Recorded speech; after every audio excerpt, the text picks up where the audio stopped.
கௌரவ அழைப்பாளர், சிறப்பு அழைப்பாளர் ஐயா ராமநாதபுரத்துலேருந்து வந்திருக்காங்க.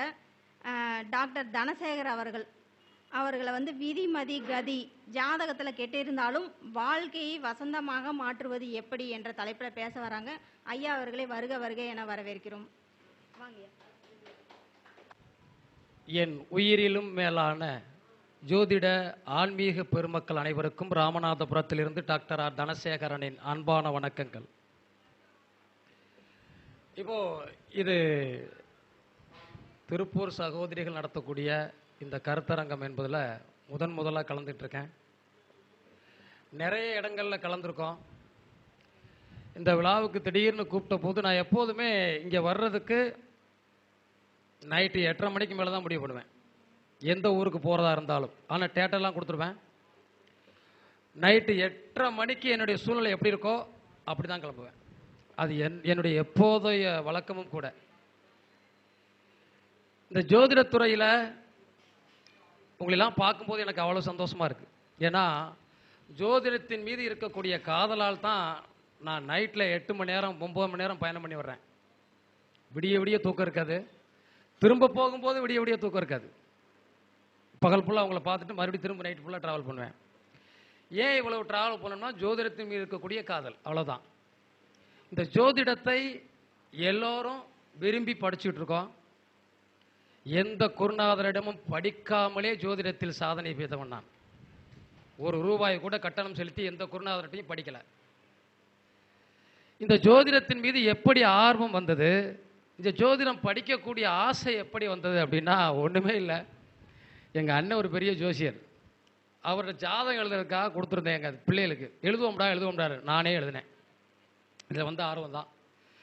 இதுக்குள்ளே இந்த ஜோதிடத்துறையை ஆன்லைன் மூலமாகவும் நம்மளுடைய தேடுதல் நிறைய இருந்தது. தேடுதல் நிறைய இருந்தபோது அது எங்கிருந்து வந்ததோ நமக்கு மலன்னு ஆன்லைன்லையும் கம்ப்யூட்டர்லையும் புத்தகங்களையும் நிறைய கிடைச்சது. எது சரியோ எது தவறோ சரியானதை எடுத்துட்டு தவறானதை தூக்கி குப்பையில் ஓட்டுவேன். ₹500 வாங்கின புத்தகமாக இருந்தாலும் அதில் தப்பாக இருந்தாலும் தூக்கி குப்பையில் ஓட்டுவேன்.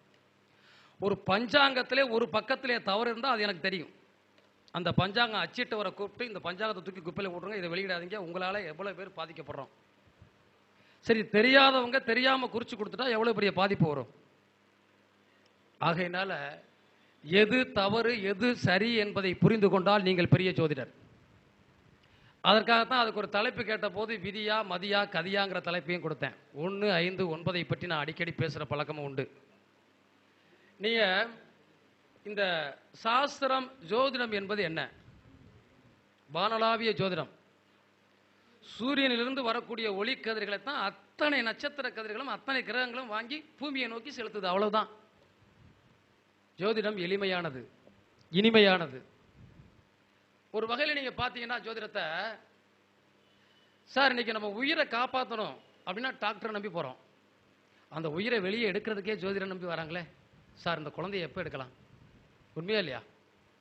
இந்த குழந்தைக்கு டைம் குறிச்சு கொடுங்க, ஆப்ரேஷன் பண்ணலாங்கிறாங்க. டாக்டர் சொன்னார், ஒரு ஜோதிடரை பார்த்து டைம் குறிச்சிட்டு வாங்கன்னு சொல்லியிருக்காரு. மருத்துவரே சொல்றார். இந்த ஜோதிடத்துறைக்கு நிறைய சோதனைகள் வந்திருக்கு, நிறைய தடைகள் வந்திருக்கு.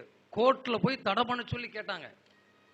நீதிமன்றமே நீங்க சூரியன் இல்லை சந்திரன் இல்லைன்னு யாரும் நிரூபிக்கல, இன்னைக்கு வரைக்கும் சூரியன் அவங்க என்னைக்கு எழுதி வச்சாங்களோ அதை வச்சு தான் நீங்க ராக்கெட் விடுறீங்க, தடை செய்ய முடியாது என்று நீதிமன்றம் தீர்ப்பளித்தது.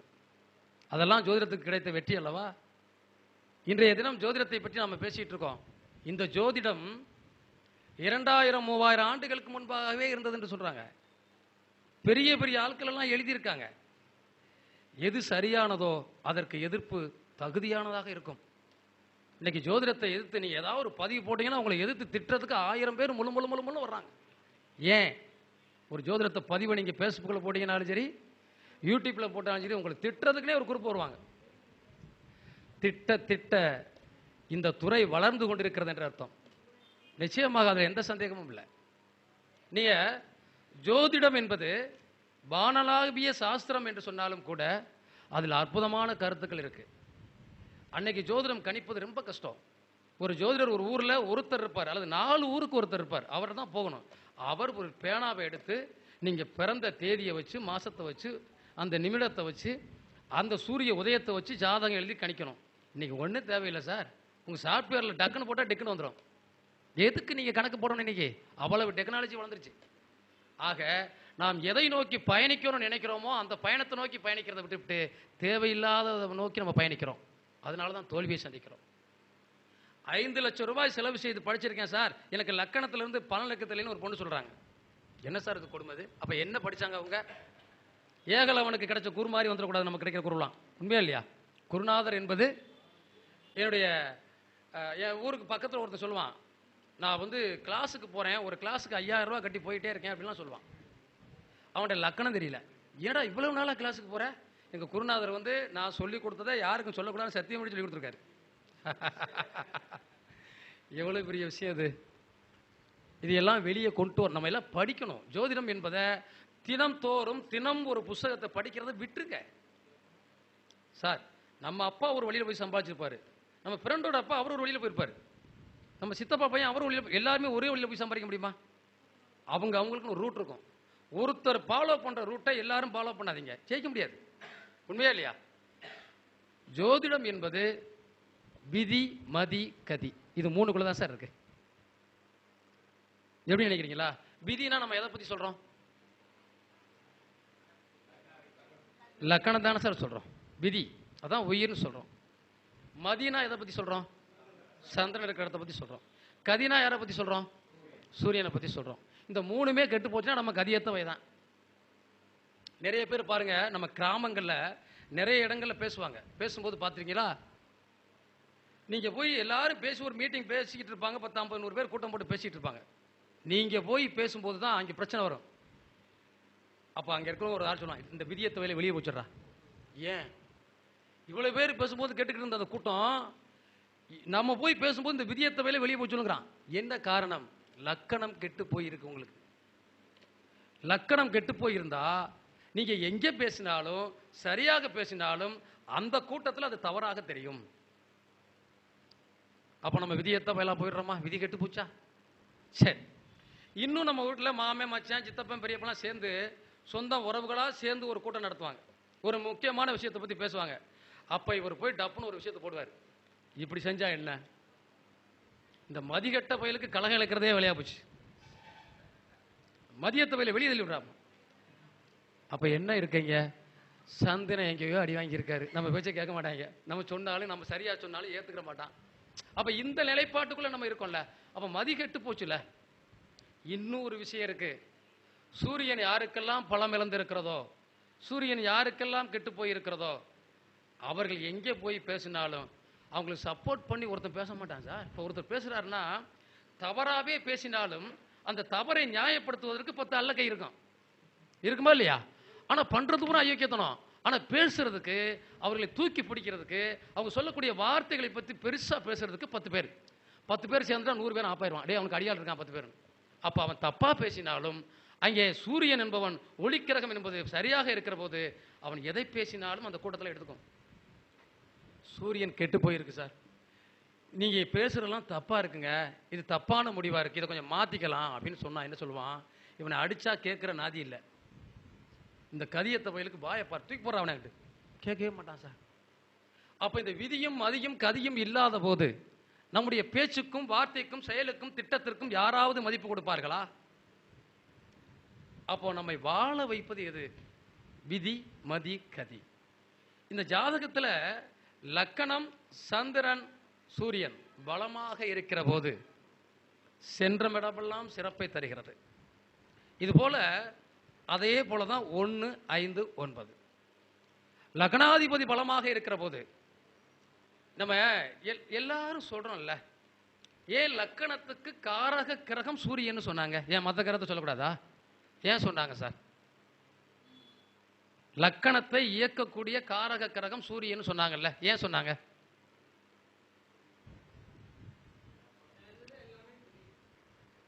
இந்த உலகத்தில் இருக்கக்கூடிய அத்தனை நட்சத்திரங்களும் அத்தனை கிரகங்களும் சூரியனுடைய ஒளிக்கதிரை வாங்கி தான் செலுத்துது. ஒரு நாளைக்கு சூரியன் வெளியே வரலைன்னா உலகம் அழிஞ்சிருச்சு, டோட்டல் அவுட். ஆனால் நம்ம கூட 2 நாளைக்கு படுத்துட்டு தூங்குவோம், சூரியன் ஒரு நாளும் தூங்கலை. சூரியனை வைத்து தான் எல்லாமே இயங்குது. அதற்காகத்தான் லக்கணத்தினுடைய காரக கிரகம் சூரியன் சொன்னாங்க. அப்போ லக்கணம் பலமற்று போயிருப்பதும் பலமாக இருப்பதும் அதை இயக்குவதும் சூரியனுக்கு பெரும்பங்கு இருக்கு. ஜாதகத்தில் சூரியன் பலமாக இருக்கிறவன் பிரகாசமாக இருப்பான் சார். இந்த லக்கணத்தில் சூரியன் இருக்கவங்களை பாருங்கள், பளிச்சுன்னு தெரிவாங்க. ஒரு ஒரு நீங்கள் பார்த்தீங்கன்னா சூரியனோடு சுக்கிரன் சேர்ந்து இருக்கிறது, லக்கணாதிபதி இணைந்து இருக்கிறது அப்படின்னு பார்த்தீங்கன்னா 5000 ரூபாய்க்கு ஒரு அம்மா சேலையை கட்டிட்டு வரும். நல்ல 5000 ரூபா, 10,000 ரூபா, 20,000 கூட சேலையை கட்டிட்டு நல்லா பூ வச்சு பொட்டு வச்சு ஜோடிச்சுட்டு வரும். இந்த சூரியன் சுக்கிரனோடு சேர்ந்து பலமாக இருக்கக்கூடிய ஒரு பெண் 500 ரூபாய் சேலையை அழகாக நீட்டாக அயன் பண்ணி தேய்ச்சி போட்டு வருவாங்க. அவ்வளவு பேர் பார்வை 500 ரூபாய் சேலை பக்கம் இருக்குமே தவிர 5000 ரூபாய் சேலை பக்கம் இருக்காது. ஏன்? அந்த கட்டக்கூடிய விதமும் அந்த பிரைட்னஸும் அங்கே இருக்காது, இங்கே இருக்கும். அப்போ இதில் ஜெயிச்சிடுறாங்களா இல்லையா? ஒரு மனிதன் நான் நிறைய படிச்சிருக்கேன் அப்படிங்கிறது முக்கியம் இல்லை, எப்படி படித்திருக்கிறாய்ங்கிறதா முக்கியம். நீங்கள் நிறைய படிக்கலாம், நிறைய ஜாதகங்களை பற்றி படிக்கலாம், நிறைய ஆய்வுகளை படிக்கலாம், சாதிக்க முடிந்ததாங்கிறதா முக்கியம். என்ன சாதிச்சிங்க கேட்கலாம். இன்னைக்கு பெரிய இடங்கள்ல பெரிய ஜோதிட நுணுக்கங்கள்லாம் நிறைய நம்மளுடைய தலைவர்கள்லாம் பேசுகிறாங்க, நிறைய ஆசிரியர்கள்லாம் பேசுகிறாங்க. அந்த நுணுக்கங்கள் எல்லாமே சரியாக இருக்கிறதா? நிச்சயமாக சரியாக இருக்கிறதா? ஒரு நண்பர் எனக்கு ஃபோன் பண்ணி கேட்டார், சார் ஒரு பெரிய ஜோதிடர் சார், இவர் இந்த இதை போட்டிருக்காரு, இது தப்பு தப்பாக இருக்கே சார். சார் அவர் பொதுவாக போட்டிருக்காருன்னு. என்ன பொதுவாக போடுறதுக்காக ஜோதிடம் சொல்ல வரீங்க சார்? அவர்கிட்ட கேட்க வேண்டிய கேள்வி அவர் என்கிட்ட கேட்குறாரு. இப்படி நிறைய விஷயங்கள்ல நம்மளும் ஜோதிட பதிவுகளை கருத்துக்களை தவறாக பதிவிடுகிற போது அது தவறான விஷயமாக மக்கள்கிட்ட போய் சேருது. உண்மையா இல்லையா? நீங்க கண்ண பரமாத்மா, கிருஷ்ண பரமாத்மா எல்லாம் தெரிந்த எல்லா பேர்கிட்டையும் கூப்பிட்டு கேட்கிறாரு, டேய் போர் வேணுமா வேணாமா? தர்மம் சொல்றாரு, வேணாம் வேணாம் போர் வேணாம். அர்ச்சனன்ட்ட கேட்கிறாரு, இல்லை போர் வேணும். நகலன்ட்ட கேட்கிறார், கடைசி சகாதேவன்ட்ட வந்தார், போர் வேணுமா வேணாமா? போரை நடத்துறவனே நீந்தான், போர் வேணுமா என்னட்ட கேட்கிறார். நான் சொன்னா நிறுத்திட்டு அவரை. ஜகாதேவனுக்கு அத்தனை விஷயமும் தெரியும், சாஸ்திரம் தெரிஞ்சவன், ஜோதிடம் படிச்சவன் சொல்றாங்க இல்லையா? ஆனாலும் கண்ணன் நிறுத்த மாட்டான் என்பது அவருக்கு தெரியும். அதனால் அவன் என்ன சொன்னான், உன் விருப்பப்படி நடத்து, நான் சொன்னால் நீ நிறுத்த போவதில்லை, போர் நடக்கும் என்பது விதி, விதியை மாற்றுவதற்கு யாராலும் முடியாதுன்னா. அதான் விதி சார், இல்லையா? விதியை மாற்றுவதற்கு யாராலும் முடியாது. இன்னைக்கு நமக்கு நல்ல குரு கிடைக்கணும், நல்ல அப்பா கிடைக்கணும், நல்ல அம்மா கிடைக்கணும், நல்ல நண்பர்கள் கிடைக்கணும். வாழ்க்கையில் உங்களை மாதிரி ஒரு சிறந்த பாக்கியசாலி யாருமே இல்லை. அப்பா குடிச்சிட்டு ரோட்டில் கிடந்தா நம்முடைய வாழ்வாதாரமே பாதிக்குது. சரியில்லாத அம்மாவா இருந்தா வாழ்க்கையில் மகிழ்ச்சியே இல்லை. சரியில்லாத நண்பர்களாக இருந்தா அவன் குடிச்சு நம்மளையும் கெடுத்துருவான், குடிச்சிட பண்ணிடுவான். ஆக இது எல்லாமே நமக்கு வாழ்க்கைக்கு தேவைப்படுது. அதைத்தான் ஒரு மனிதனுக்கு விதி கட்டமைக்கிறது. விதி என்பது லக்கணம். லக்கண புள்ளி என்ன சாரம் வாங்கி இருக்கிறது, லக்கணாதிபதி எந்த கிரகங்களோடு சேர்ந்து இருக்கிறார், லக்கணாதிபதிக்கு கிடைக்கக்கூடிய பார்வை எங்க இருக்கிறது, லக்கணம் எந்த அளவிலே பலம் பெற்றிருக்கிறது, இதுதான் உங்க விதியை தீர்மானிக்குது. நீங்க கெட்டு போனாலும் விதி விடாது. உண்மையா இல்லையா? நிறைய நம்ம சொல்லுவோம் ஜோதிடத்துல, சார் சந்திரனை குரு பார்த்திருக்காரு, லக்கணத்தை குரு பார்த்திருக்காரு, இவருக்கு ஆயுள் தீர்க்கும், 20 வயசுல செத்து போயிடுவான். குரு பார்க்கிறாருல, சந்திரனை பார்க்கிறாருல, ஏன் செத்தான், எவ்வளவு விஷயம் அதுக்குள்ள இருக்கு. நம்ம சாதாரணமாக மேலோட்டமாக குரு பார்வை இருந்தால் ஜெயிச்சிடலாம்னு சொல்லி நம்ம எல்லாரும் பேசுகிறோம். நானே யூடியூப்பில் அப்படி தானே பேசுகிறேன். யார் பார்க்குறது யூடியூப்பில் அப்படி நம்ம வந்து நம்ம ராசி பலன் போடும்போது அப்படி தானே போடுறோம், யாரும் வித்தியாசமாக போடலையே. அப்போ இதுக்கெல்லாம் ஒரு காரணம் இருக்குல்ல. நீங்கள் ஒவ்வொருத்தரும் ஒரு ஒரு விஷயத்தை கரெக்டாக அனலைஸ் பண்ணணும். என்ன பண்ணணும்? நிறைய புத்தகங்களை படிப்பதை கைவிடுங்க. நிறைய ஏன் சார் படிக்கிறீங்க? என் விரைவில் போய் பார்த்தீங்கன்னா 1000 புக்கள் இருக்கு சார், இன்னும் கூட 10 புக் கூட படிச்சுக்க மாட்டேன். ஆனால் வாங்கி வாங்கி அடிக்க வைக்கிறேன். ஆனால் ஏதாவது தவறுன்னு தெரிஞ்சால் அப்பயே தூக்கி போய் விட்டுறேன். அது 1000 ரூபாய்க்கு வாங்கின புக்காக இருந்துச்சு, இதுக்கப்புறம் தப்பாக இருக்கான். ஏன்னா ஒரு புத்தகத்தை படிக்கிற போது அது தவறா சரியா என்பதை தீர்மானிக்கக்கூடிய தன்மை உங்கள் ஜாதகத்துக்குள்ளேயே இருக்கு. நான் சோசியராக போக போகிறேன், விழுந்து விழுந்து படித்தாலும் நீங்கள் சோசியர் ஆக முடியாதுங்கிற தன்மையும் உங்கள் ஜாதகத்துக்குள்ளேயே இருக்கு. உண்மையா இல்லையா? நீங்கள் நான் எந்த ஒரு ஜோதிட ஆசான்களும் படிக்கலை, எந்த இடத்துக்கும் இதுக்காக நான் மெனக்கடலை. ஆனால் என்னை ஒரு ஆருத்ரா தரிசனத்து அன்னைக்கு சிவன் கோவில் போய் சாமி கும்பிட்டு இருக்கேன். ஒரு பல்கலைக்கழகம் கூப்பிடுது, உங்களுக்கு டாக்டர் பட்டம் அறிவிச்சிருக்கோம் சார், 10 காசு கொடுக்கல. நான் அதை போலி என்று ஒரு வாரம் நாங்கள் அதுக்கு அந்த இடத்துக்கு போகல, போலியா சொல்கிறாங்க. திருப்பி கூப்பிட்டு அதெல்லாம் உண்மை சார் கன்ஃபார்ம் பண்ணிட்டோம்னு சொல்லி அனுப்பிச்சு வாங்கிட்டு வந்தோன்னு வைங்களேன். நீங்கள் உங்களுடைய செயல்பாடு எங்கே இருக்கிறதோ அங்கே உங்களுக்கு வெற்றி கிடைக்கும். 2013 ஜோதிடத்துறையில் நான் வர்றேன். அப்போ தான் நான் படிச்சுட்டு நானாக படித்து உள்ளே வர்றேன். 2016 பாண்டிச்சேரியிலேருந்து ஒரு வாட்ஸ்அப் குழு உருவாக்குறாங்க. 256 ஜோதிடர்களையும் அதுக்குள்ள கொண்டு வராங்க. கொண்டு வந்து இதில் யார் சரியாக இந்த ஜாதகத்திற்கு பதிவிடுறாங்களோ அவர்களே உலகில் சிறந்த ஜோதிடர்னு அறிவிச்சிருவோங்கிறாங்க. அப்போ நான் நினச்சேன், நல்ல ஒரு மகானிதர் இருப்பார், அவரை வச்சு நம்ம கற்றுக்கலாம், அவரை சில விஷயங்கள் கேட்டுக்கலாம் அப்படின்னு நினச்சிட்டு அந்த 256 பேர் போட்ட பதிவோட நானும் ஒரு 10 நிமிஷம் ஒரு பதிவை போட்டேன். மறுநாள் காலையில் நீங்கள் என்ன நினைத்தாலும் சரி, இந்த ஜோதிடத்திற்கு சரியாக 100க்கு 100 சரியாக சொன்னவர் ராமநாதபுரம் தனசேகரன் ஐயா அவர்களே என்ன ஒரு தீர்ப்பு வந்தது. அந்த வாட்ஸ்அப்பில் நீங்கள் நம்பாட்டாலும் கூட யாருக்காவது வேணும்னா நான் அந்த அவங்க அனுப்பியிருந்த அந்த இது கூட அனுப்புகிறேன் உங்களுக்கு, என் ஆஃபீஸில் இருக்குது. எனக்கு ஆச்சரியமாக இருந்தது. 256 பேர் நாம் சரியாக சொல்லுகிறோம் என்று சொன்னால், உலகம் முழுவதும் இருக்கக்கூடிய ஜோதிடர்கள் நம்முடைய கருத்துக்கள் சரியாக இருக்கிறது என்று சொன்னால், நாம் இயங்கவில்லை, நம்மை ஏதோ ஒன்று இயக்குகிறது. இறைவன் பெரியவனா கர்மா பெரியதா? சொல்லுங்க சார். கடவுள் பெரியவனா கர்மா பெரியதா? கர்மா தான் பெரியதா? இப்போ கர்மா பெரியதுன்னா கடவுள் எதுக்கு? இறைவன் தான் பெரியது. நம்ம எங்கே போய் நிற்கிறேன்னு தெரியல. இப்போ எதைத்தான் சொல்றது? இறைவன் மன்னிக்கக்கூடியவன். நீங்க எவ்வளவு தப்பு பண்ணிட்டாலும் கடவுளே பிதாவே மன்னிச்சுன்னு போய் கேட்டா என்ன செய்வார்? மன்னிப்பு வழங்குவார். கர்மா மன்னிக்காது. நாம் வாங்கி வந்த கர்மா எப்போதும் நம்மை மன்னிக்காது, தொடர்ச்சியாக நம்மை தொடர்ந்து கொண்டே இருக்கிறது. அதான் கர்மா. நிச்சயமா அதுதானே உண்மை. இப்போ அது போல மதி, அதாவது இந்த விதியை மதியால் வெல்லலாம்னு சொன்னாங்க. விதியை மதியால் வெல்லலாம். இந்த மதி நமக்கு சரியாக இருந்தால், நம்ம எப்பெல்லாம் இந்த விதிப்படி கர்மாப்படி நாம் சிக்கல் மாட்டுகிறோமோ, சிக்கல் சிரமத்தை அனுபவிக்கிறோமோ, அப்போதெல்லாம் மதி கொண்டு பிழைத்துக் கொள்ளலாம். மதி சரியா வேலை செய்யும். இந்த இடத்துல போனா தவறு, இந்த இடத்துல போனா தப்பு, இது சரி இது தவறு அப்படிங்கிறத தீர்மானிக்கிறது எது?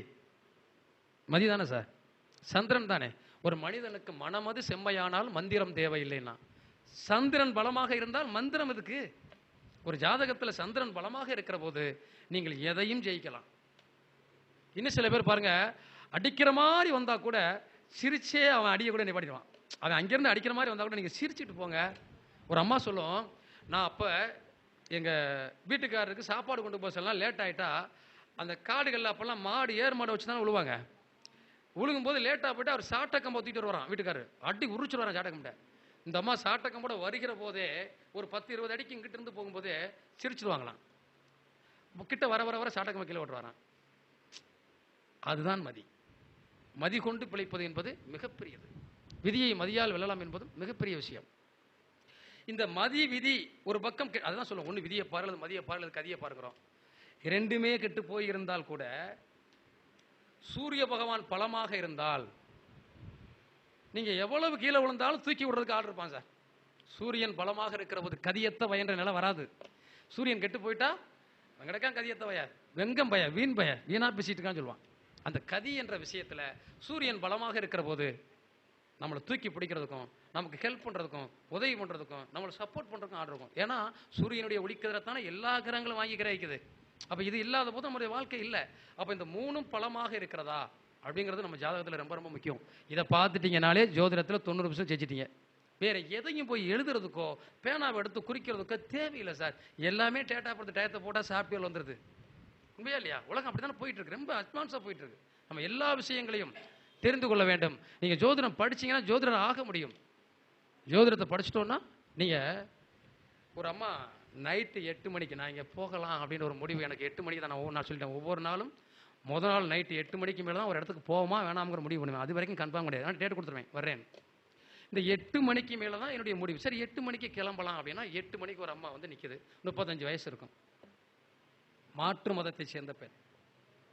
எப்போதுமே ஒருவர் ஜோதிடரை தேறி வருகிற போது வேலை இருக்கிறது போங்கன்னு சொல்லிடாதீங்க. உங்களுடைய நேரத்தை மீண்டும் 1 மணி நேரம் செலவு பண்ணுங்க. இதை கடவுளும் கர்மாவும் பார்க்கும். நீங்கள் ஜோதிடம் பார்க்கக்கூடிய இருக்கக்கூடிய அலுவலகத்தை சுற்றி கிரகங்கள் சுற்றிக்கிட்டே இருக்கும், ஆறா சுற்றிக்கிட்டே இருக்கும், இறைவனுடைய ஆசீர்வாதங்கள் இருக்கும். அந்த பொண்ணு வருது, ஒரு பெண்ணை அந்த அவங்க வந்து என்ன சொல்றாங்க, ஜாதகம் இல்லை சார், எனக்கு ஏதாவது பார்க்க முடியுமா பேர் சொல்றாங்க.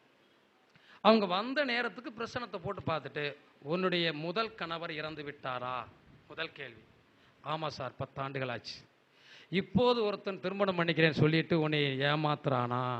2வது கேள்வி. சார் ஏமாத்துறான் சார், அதுக்கு தான் சார் வந்தேன். இதற்கு எந்த டேட்டா இருந்துச்சு, எந்த ஜாதகம் இருந்தது, என்ன நம்ம கையில் இருந்துச்சு? எதுவுமே இல்லை. அந்த பெண் வந்த நேரம், அவள் கேட்ட கேள்வியின் நேரம் சரியான பதிலை சொல்கிறதா இல்லையா? அப்போது அந்த பெண் சொன்னால், நான் 3 மாதமாக உங்களை தேடி அலைகிறேன், பார்க்க முடியவில்லை. நீ 3 மாதம் தான் அலைஞ்சிருக்க, 3 வருஷமா அலைஞ்சாலாம் இருக்கு. இது ஏன் அப்படின்னா, ஒருவருடைய கர்மா தீரும் வரை அதற்கான தீர்வு கிடைக்கக்கூடியவங்களை சந்திக்க முடியாது. நம்ம சந்திக்கவே முடியாது சார். ஏன் சொல்றேன்னா, 5000 பேருக்கு குழந்தை பாக்கியம் இல்லாதவங்களுக்கு என்கிட்ட வந்து குழந்தை பிறந்துச்சு. அது நான் காரணம்னு சொல்ல மாட்டேன். என்னை படைத்த இறைவனுக்கும், என்னை பெற்ற தாய் தந்தைக்கும், என்னுடைய முன்னோர்களுக்கும் தான் அது சமர்ப்பணம். அந்த புண்ணியம் தான் அதை காப்பாத்துச்சு. அதுதான் இன்னைக்கு நம்மளை தேடி ஒவ்வொரு நாள் ஆஃபீஸில் காத்திருக்காங்கன்னு. அதுதான் 1 மணிக்கு வருவேன், 2 மணிக்கு வருவேன், 12 மணிக்கு வருவேன், எப்பன்னு டைம் தெரியாது. நான் வாசம் பார்க்க போய் அங்கேயும் போயிடுவேன். எல்லாமே தெரியணும் சார். உங்களோட ஜோதிடம் பார்க்க வர்றாங்க அப்படின்னா என்ன கேட்டாலும் பார்க்கணும். சார் பிரசனம் பார்க்க முடியுமா? பார்ப்போம். பாஸ் பார்க்க முடியாது, பார்ப்போம். என்ன கேட்டாலும் சொல்லுங்க, ஆனால் எல்லாம் தெரிஞ்சுக்கோங்க, அவ்வளோதான். ஆனால் ஒரு விஷயத்தை மட்டும் வச்சுக்கிட்டு நீங்கள் ஜோதிட ஆஃபீஸில் உட்காந்துட்டீங்கன்னா ஜெயிக்க முடியாது. உண்மையா இல்லையா? அப்போ அந்த பொண்ணு நான் சொன்ன விஷயம் என்னன்னா, நீ அந்த இன்னொருவரோடு பழகியதில் பற்றி தப்பு இல்லை. இது வயசு. அந்த அம்மாவுக்கு 35 வயசு ஆச்சு. பிள்ளைங்கள்லாம் பார்த்தீங்கன்னா 37 வயசு ஆச்சு. பிள்ளைங்கள்லாம் 18 வயசு 19 வயசு ஆச்சு. இப்போ ஒருத்தர் போய் லவ் பண்ணுறோம் அப்படின்னா அவர்களோடு நெருங்கியது தான் தப்பு. ஒருத்தரோட நெருங்கியது தான் தப்பு. இப்போ அவருக்கு 3 மாதத்துக்கு முன்பாக இன்னொரு பெண்ணோட லிங்க் ஆயிடுச்சு. அதனால உங்களை அவாய்ட் பண்றாரு. சார் போன் எடுக்கிறது இல்லை, என்னட்டே சொல்லிட்டார் சார், இன்னொரு பொண்ணை திருமணம் பண்ணிக்கிற போறேன் அப்படின்னு. என்ன பண்ணலாம், என்னை காப்பாத்துங்க, எனக்கு அந்த ஆள்லாம் உயிரா இருக்கேன், உடம்புல தூக்கம் வராது சார். லவ் எவ்வளவு பெருசுங்கிறீங்க. ஒரு பொண்ணும் ஒரு ஆணும் விரும்பிட்டாங்கன்னா அந்த லவ் அப்படியே உடம்பெல்லாம் கொதிக்கும், திக்கு திக்கு திக்கு திக்குன்னு இருக்கும். என்ன நடக்குதுன்னே தெரியாது. நிறைய இது திருமணம் பண்ணவங்களா இருந்தாலும் திருமணம் பண்ணாதவங்களா இருந்தாலும் ஒருத்தரை நோக்கி ஒரு காதல் போகுதுன்னா அப்படியே என்னமோ சிட்டா அப்படியே பட்டாம்பூச்சி மாதிரி பறக்கிறான். 40 வயசாச்சு 50 வயசாச்சு அதுக்கு மேலே என்ன காதலுக்கு வேண்டி கிடக்கு? வருதே, வரும். 50 வயசு ஆனாலும் அதான் அப்பயே பாடி வச்சு 50 ஆசை வரும், வரும்ல இல்லையா? வரும். இந்த விஷயத்தை எப்படி கடந்து போறதுங்கிற ஒரு வாய்ப்பு நம்மகிட்ட இருக்கணும். இப்போ இந்த பொண்ணுக்கு என்ன தேவை? எனக்கு அந்த ஆள் தேவை. என் வீட்டுக்காரர் இறந்து போயிட்டார், இவரை தான் நம்பி இருக்கேன். ஏமா அவர் ஏற்கனவே திருமணம் ஆனவர், பரவாயில்ல சார், அவர் என்னை நிக்கா பண்ணிக்கலாம்னு சொல்லியிருக்காரு. சரி, அந்த விஷயத்தை நான் சொல்லிட்டேன், அது சொல்லக்கூடாது, அது இன்னொரு மதத்தை சேர்ந்தது. சரி, இப்போ இன்னொரு விஷயம் என்ன அப்படின்னா, இந்த திருமணம் அப்படிங்கிற ஒரு விஷயத்தில் கண்டிப்பாக நடக்குதோ நடக்கலையோ கடைசி வரை உங்களை பார்த்துக்குருவார். அவர் கண்டிப்பாக இன்னொரு பொண்ணை நோக்கி போக மாட்டார்னு சொல்லி அனுப்பிச்சிட்டோம். இந்த விஷயத்துக்குள்ள என்ன நம்ம பார்க்குறோம் அப்படின்னா, நீங்கள் வர்ற நேரம் இருக்கிறது அல்லவா, உங்களை தேடி வரக்கூடிய நேரத்துக்கு பிரச்சனை போட்டீங்கன்னா அவன் தலையெழுத்து போகிறோம் சொல்லிடலாம் சார். சாதகமே தேவையில்லை, ரொம்ப சிம்பிள். நீங்கள் அதுக்கு இன்னும் நிறைய பேர் வந்தோம், சார் நீங்கள் தானே கோடாங்கின்னு வர்றாலாம் இருக்குது, நான் இன்னும் கோடாங்கியா பார்க்குறேன்னா இல்லை. நிறைய பிரச்சனைனா நிறைய பேர் முத்து போட்டு பார்ப்போம்ல, அப்போ முத்தை போட்டு உருட்டினா சோழி உருட்டினாலே அவன் கோடாங்கி தான். இன்னைக்கு நிலைமைக்கு அப்படி தானே இருக்குது. அப்போ கோடாங்கி இல்லை, நான் அதை கம்ப்யூட்டர்லேயே போட்டுருவேன், முத்தை உருட்டலாம் இல்லை. உனக்கு குலசாமி துணை இருக்கா இல்லையா, அதையும் தெய்வ பிரசனத்தில் பார்த்துடலாம். தெய்வம் உனக்கு துணையா இருக்குமா இருக்காதா, தெய்வ பிரசனத்தில் பார்த்துடலாம். இப்போ எனக்கு ஆம்பளை பிள்ளை பிறக்குமா பொம்பளை பிள்ளை இருக்குமா, குழந்தை பிறக்குமா பிறக்காதா, 2 பேர் குழந்தை இல்லைன்னு வர்றீங்க, ஆனா பெண்ணா, சரி 2 ஆணும் பெண்ணும் வர்றீங்க. இப்போ இவங்களுக்கு குழந்தை இருக்கா இல்லையா? 10 ஆண்டுகள் குழந்தை இல்லை, 15 ஆண்டுகள் குழந்தை இல்லை, 20 ஆண்டுகள் குழந்தை இல்லை, 23 ஆண்டுகள் குழந்தை இல்லாத தம்பதிகளுக்கு இங்கே வந்து குழந்தை பிறந்திருக்கு சார். அவங்க ஹாஸ்பிட்டல் செலவு மட்டும் 15 லட்சம். இப்போ நம்ம பெருமைக்காக நம்ம சொல்லலை, அது நம்மளும் காரணம் இல்லை, அந்த நேரத்தில் அவருக்கு கர்மா தீர்கிறது, நம்ம சந்திக்கிறார், அப்படி தானே சொல்லணும். நாம தான் காரணம் சொல்ல முடியுமா?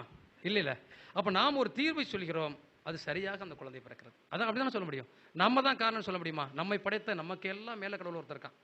இன்னொரு விஷயம் என்ன அப்படின்னா, சரியான குருவை தேடி சரியான நண்பர்களை தேடி நம்ம போகிறோம் அப்படின்னா நம்ம வாழ்க்கையில் கண்டிப்பாக ஜெயிச்சிட முடியும்.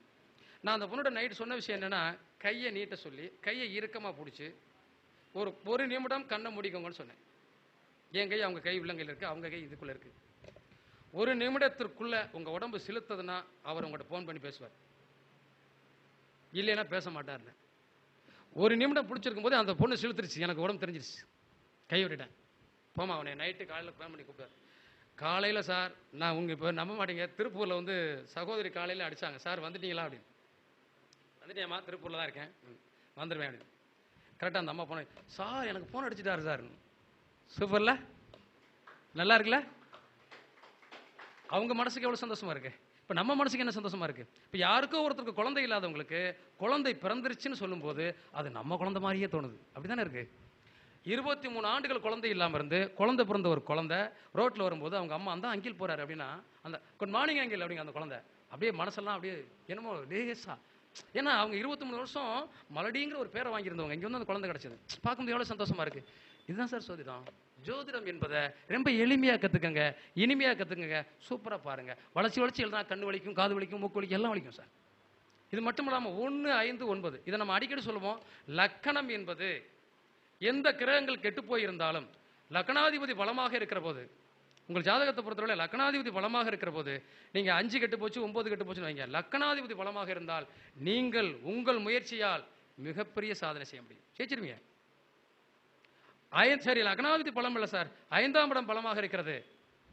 நம்ம அப்பா தாத்தா புண்ணியம் பண்ணியிருப்பார் தாத்தா காலங்களில், அல்லது அவர் சொத்து வாங்கி போட்டிருப்பாரு, இடம் வாங்கி போட்டிருப்பாரு. கண்டிப்பாக நீங்கள் அந்த புண்ணியத்தின் மூலமாக வளர்ச்சி அடைய முடியும். 9ஆம் இடம் பலமாக இருக்கிற போது அப்பா நமக்கு என்ன வேண்டுமோ, 9ஆம் இடம் தான் சார் மாலை மரியாதை. ஒரு மனிதனுக்கு தர்மஸ்தானம் அப்படிங்கிறது எதை சொல்கிறோம்? 9ஆம் இடத்தை சொல்கிறோம். கர்மஸ்தானம்னா என்ன சொல்கிறோம்? 10ஆம் இடத்தை சொல்கிறோம். 10ஆம் இடம் தான் நம்முடைய ஜீவனம் என்ன என்பதை தீர்மானிக்கிறது. அதான் கர்மா. 9ஆம் இடம் என்பது உனக்கு என்ன மாலை மரியாதை அந்தஸ்து கௌரவம் கிடைக்க போகுதுங்கிறத தீர்மானிக்குது. அப்போ தர்மம் செய்தவன் புண்ணியவன் ஆயிடுறான், உண்மைதானே? அப்போ தர்மஸ்தானம் என்பது 9ஆம் இடம் என்பது அதான் சொல்லுவான் தர்ம கர்மாதி யோகம். 9ஆம் இடத்து அதிபதியும் 10ஆம் இடத்து அதிபதி சேர்ந்தா இந்த கர்மாவில் இவன் ஒரு புதிய ஆதிபத்தியத்தை செஞ்சிருவான். ஒரு கோவில் கட்டி கும்பாபிஷேகம் பண்ணிடுவான். அல்லது சனியும் குருவும் சேர்ந்தாலும் காலவருஷ தத்துவப்படி இவன் ஒரு கோவில் கட்டியாவது கும்பாபிஷேகம் பண்ணக்கூடிய பாக்கியம் வரும். சொல்கிறோமா இல்லையா? இதெல்லாம் நடக்குதா இல்லையா? சந்திரனும் சுக்கிரனும் சேர்ந்திருந்தா அழகான வீடு கிடைக்கும், அழகான மனைவி கிடைக்கும், உண்மையா இல்லையா? இப்போ நிறைய இடத்துல நம்ம பார்ப்போம் 7ஆம் இடம் என்பது மனைவி, அதுதான் குடும்பம். ஒவ்வொரு மனிதனுக்கும் ஒரு மனைவி அமைவதெல்லாம் இறைவன் கொடுத்து வரங்கிறான். அப்போ கணவன் அமையிறது அதுவும் இறைவன் கொடுத்து வரம் தான். மனைவிக்கு நல்ல கணவன் அமையாட்டாலும் கணவனுக்கு நல்ல மனைவி அமையாட்டாலும் அது நரக வாழ்க்கை தான். அது வாழ்க்கை இனிமையானது அல்ல. நிறைய இடத்துல நிறைய சகோதரிகள் ஒவ்வொரு நாளும் ஒவ்வொரு பிள்ளையும் வந்து நிற்கிறத பார்த்தா கண்ணீரோடு தான் நிற்குது. எனக்கு ஏன் இந்த வாழ்க்கை எனக்கு கடவுள் கொடுத்தான்னு தெரியலேன்னு. இந்த வாழ்க்கையிலிருந்து நம்ம விடுபடுவோமா, இல்லை இந்த வாழ்க்கையிலேயே பிரகாசிப்போமா, அல்லது இந்த வாழ்க்கை நமக்கு நிரந்தரம் இல்லையா அப்படிங்கிறத நம்ம 7ஆம் இடம் சொல்லி கொடுத்துல. ஒரு ஜாதகத்தில் இந்த 2ஆம் இடமும் 11ஆம் இடமும் சம்மந்தப்பட்டிருக்கிற போது, லக்னாதிபதி 1, 5 பலமாக இருக்கிற போது அவன் பெரிய கோடீஸ்வரன் சார். நீங்கள் ஜாதகத்தை நல்லா செக் பண்ணி பாருங்க. 1ஆம் இடமும் லக்னாதிபதியோடு இந்த 2ஆம் இடமும் 11ஆம் இடமும் சம்மந்தப்படுகிற போது 1, 5, 9 பலமாக இருக்கிற போது மிகப்பெரிய கோடீஸ்வரன், பலமான யோகமான ஒரு மனிதனாக வாழக்கூடிய வாய்ப்பு தந்துருது. இது இப்படி 1, 5, 9 நீங்கள் ஒவ்வொரு விஷயத்துக்கும் நம்ம கோடிட்டு சொன்னோம்னா பல எடுத்துக்காட்டுகள் சொல்லலாம். கிரகங்களுடைய இணைவு மட்டுமே ஒரு மனிதனை தீர்மானிச்சிடாது. கிரகங்கள் 5ல் இருக்குது சார், 9ல் இருக்குது சார், அது மட்டுமே தீர்மானிச்சிடாது. அதற்கு கொடுத்த சாரம், அதற்கு கொடுக்கக்கூடிய பார்வைகள் தீர்மானிக்கிறது. சில பேருக்கு 12ஆம் இடத்துல இருக்கும் 9ஆம் இடத்துல இருக்குது சார், நல்லாவே இருக்கா சார் அப்பா, சூப்பராக இருக்கார் சார். 9ஆம் இடத்துல 12ல் மறைஞ்சிருச்சே, அப்பாவுடைய கதி என்ன ஆகும்னு நினைப்போனமா? அவர் 12ஆம் இடத்துல போய் இருந்தாலும் நட்பு வீட்டில் இருக்காரு, நட்பு கிரகத்துடைய சாரத்தில் இருக்காரு. அவர் சாரம் பலமாக இருக்கிறது, அவரை குரு பார்க்கிறார். அப்பா பலமான ஆளாக இருக்காரு, இவர் போகிற இடமெல்லாம் செல்ற இடமெல்லாம் சிறப்பாக இருக்கு. இப்போ இதையெல்லாம் என்ன தீர்மானிக்கிறது என்னன்னா, நம்ம ஈஸியாக 6, 8ல் மறைஞ்சிருச்சேங்கிற மாதிரி ஒரு சடான ஒரு முடிவுக்கு வந்துடுறோம். அது தவறாக போயிடுது. ஜோதிடத்தில் நிறைய விஷயங்களுக்கு நம்ம ஜோதிடத்துக்குள்ள போய் பார்த்தோம்னா கிட்டத்தட்ட 500 ஆண்டுகள் படித்தாலும் படித்து முடிக்க முடியாதான் ஜோதிடத்தை. எவ்வளோ சார்? 500 வருடங்கள் படித்தாலும். நம்முடைய ஆயுள் காலம் எவ்வளோ சார் இருக்குது? இதில் நம்ம ஜோதிட புக்கை தூக்கிட்டு தெரிஞ்சோம்னா என்னைக்கு சார் முடிக்கிறது? எல்லாரும் ஜோதிடராக வரணும்னு தான் என்னுடைய ஆசை. நான் 10 மணி நேரம் பயணித்து வர்றது எனக்கு என்னமோ பெரிய லாபத்தை சம்பாதிக்கிறதுக்காக நான் வரல. என்னுடைய யூடியூப் சேனலே 4 சேனல் இருக்குது, அதில் பேசினாலும் எனக்கு போதும், அதுக்கே டைம் இல்லை. உங்களுக்கெல்லாம் சொல்லணும், ஈஸியாக ஜோதிடம் பார்க்கணும், ஜோதிடத்துறையில் சாதிக்கணும். ஒரு ஜோதிடர் ஒருத்தர் உங்க பார்க்க வந்துட்டாருன்னா தெரியாதுங்கிற வார்த்தையே இருக்கக்கூடாது. ஒரு 2 பொம்பளை பிள்ளைங்க 2 பேர் ஒரு அண்ணனை கல்யாணம் பண்ணியிருக்காங்க, தங்கச்சி அது அண்ணனும் தம்பியும் கல்யாணம் பண்ணியிருக்காங்க. அந்த 2 பேருடைய மனைவி வர்றாங்க. 2 பேர்கிட்டையும் சொன்ன ஒரே ஒரு வார்த்தை, உங்களுடைய ஈசானிய மொழியில் பாத்ரூம் இருக்கு. ஆமாம் சார் இருக்கு. ஈசானிய மொழியை அடைச்சு கட்டியிருக்கேன். ஆமாம் சார் கட்டியிருக்கேன். அதை முதல்ல எடு, இல்லை உங்கள் வீட்டுக்காரன் மேலே அடப்பு வந்துடும். எதில் அடப்பு வந்துடும்? ஹார்ட்டில் அடப்பு வந்துடும். இப்போ இந்த அம்மா போய் அவங்க வீட்டுக்காரர்கிட்ட சொல்லுது, ஆனால் ஏற்கனவே அவங்க வீட்டுக்காருக்கு அடப்பு வந்துருச்சு. அவர் தன்னுடைய மனைவிட்டையோ குழந்தைகிட்டையோ சொல்லலை. டாக்டர்கிட்ட போனால் வரம்பு மீறிடுச்சு, அதை ஆப்ரேஷன் பண்ண முடியாதுன்னு சொல்லிட்டாங்க. ஏய் சோசியெல்லாம் அப்படி தாண்டி சொல்லுவாங்க. இதை போய் நம்பிட்டு இருக்கேன் அந்த காலத்தில். அதெல்லாம் ஒன்றும் இல்லை போ. அந்த 2 வீடும் ஒரே மாதிரி கட்டியிருந்தாங்க. 2 அண்ணன் தம்பிகளும் 6 மாசத்துல காலி. முதல் 6 மாசத்துல அவர் காலி, அடுத்த 6 மாசத்துல இவர் காலி. அதற்கு பிறகு என்னை கூட்டி போய் அதை உடைக்க சொல்றாங்களா சார்? சார் இதை சரி பண்ணி தாங்க சார். எப்போ சார்? உயிர் போனதுக்கு அப்புறமா. அப்ப விதி வலியதுங்கிறது விடலை இல்லை. விதி என்பதை ஜெயிக்கணும் அப்படின்னா நம்ம அடிக்கடி சொல்லுவோம், குலதெய்வத்தை கும்பிடுங்க, குலதெய்வத்தை கும்பிடுங்க, குலதெய்வத்தை கும்பிடணும். குலதெய்வத்தை கும்பிடுறதுக்கும் ஒரு வாய்ப்பு வேணும். நம்ம விழுந்து விழுந்து சாமி கும்பிட்டாலும் குலசாமி நம்மகிட்ட வரும்ல. குலசாமியுடைய துணை இருக்காங்கிறத நம்ம தெரிஞ்சுக்கணும்ல. குலதெய்வத்தினுடைய அருள் இருக்குன்னா எங்கே நம்ம போய் பார்க்குறோம்? 5ஆம் இடத்தை தானே பார்க்குறோம். 5ஆம் இடமும் 9ஆம் இடமும் பலமாக இருந்தாலே குலதெய்வம் நமக்கு ஆட்டோமேட்டிக்காக துணையாக இருந்துரும். இந்த குலதெய்வத்தினுடைய அருளை ஆசியை பெற்று விட்டீர்கள் என்றால் வாழ்க்கையில் ஜெயிச்சிருவீங்க. நீங்கள் ஒவ்வொருத்தருக்கும் சொல்கிறேன், முதல்ல குழந்தை பாக்கியம் இல்லை என்பதே கர்மாவுடைய வழிபாடு தான். கர்மா தானே சார் உனக்கு குழந்தைய தரல. பூர்வ புண்ணியத்துடைய கர்மா தான் குழந்தைய தரல. இவங்க அப்பாவுக்கு எத்தனை உண்டாட்டி, இவங்க தாத்தாவுக்கு எத்தனை உண்டாட்டி, இவனுக்கு எத்தனை உண்டாட்டி, இவன் என்ன பண்ணுறான் எல்லாத்தையும் சொல்லிப்பலாம். சாதத்தை நீங்கள் எடுத்து பார்த்தீங்கன்னா அப்படியுமே அதுக்குலாம் இருக்குது, 12 இடத்துக்குலாம் இருக்குது. எல்லாத்தையும் சொல்லிப்பலாம். உன் பிள்ளை என்ன செய்யலாம் சொல்லிப்பலாம். நீங்கள் இந்த கர்மாப்படி குழந்தை இல்லை, அந்த குழந்தையை பூர்த்தி செய்கிறதுக்கு ஏதாவது வழி இருக்கும்ல சார்? கர்மாவை குறைக்க கடவுளை தானே போடுறோம். ஒரு பையனுக்கு குழந்தை இறந்துகிட்டே இருக்கு. நான் இதெல்லாம் என்னுடைய புகழுக்காக சொல்லலை, நீங்கள் தெரிஞ்சுக்கிட்டு செய்யுங்கிறதுக்காக சொல்ல வரேன். அது குழந்தை பிறந்து இறந்து போகுது.